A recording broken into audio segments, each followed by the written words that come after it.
Fall is here, the time for fall festivals, thinking ahead to the holidays like Thanksgiving. Here to talk about the needs for people who are hungry and what we can do this Thanksgiving is Carli Anselmi. She is with Bluffton Self Help. Carli, how are we doing right now with managing the issue of hunger here in our area?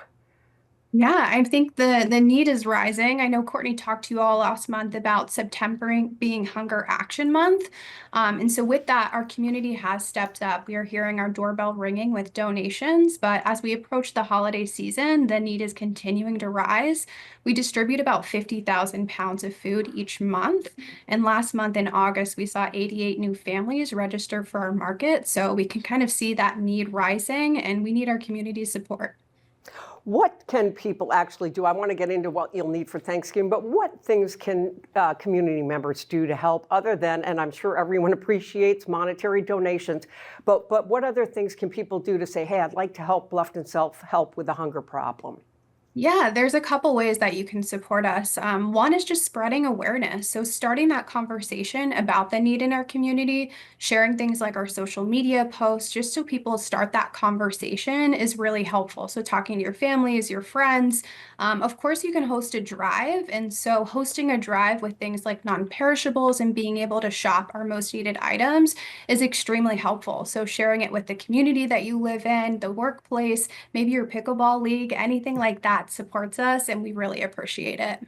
Those are great ideas. When you mention non-perishable items or things that people need, can people go to like a website or your Facebook page to find out some suggestions as to what is needed? Yeah, we always have pantry items that we need, and so those can be found on our website at blufftonselfhelp.org. You can go to our social media pages as well, but those are going to be canned goods. They're going to be canned meats, hearty soups as we approach the winter months, and some of those things that really keep your bellies full. Okay, let's talk a little bit about Thanksgiving. That can be a really difficult time of year for people, especially people that don't have the means. Never mind to have a Thanksgiving meal, but to make sure they've got a meal for themselves or their family for the next day or for the present day. What kinds of things are you doing? Yeah, it's crazy that we're talking about Thanksgiving. Never hurts. Yeah, it's right around the corner. So actually starting next week, we'll be starting collecting donations for our Thanksgiving food drive. And what that looks like is we collect different items to be able to ensure that our community members have access to a Thanksgiving dinner. So we're collecting things like turkeys, hams, bread mixes, different things like that, stuffing, just so that they're able to have a Thanksgiving at home. And so we'll make pre-made kind of meal kits for neighbors to come and grab during our food distribution at the market.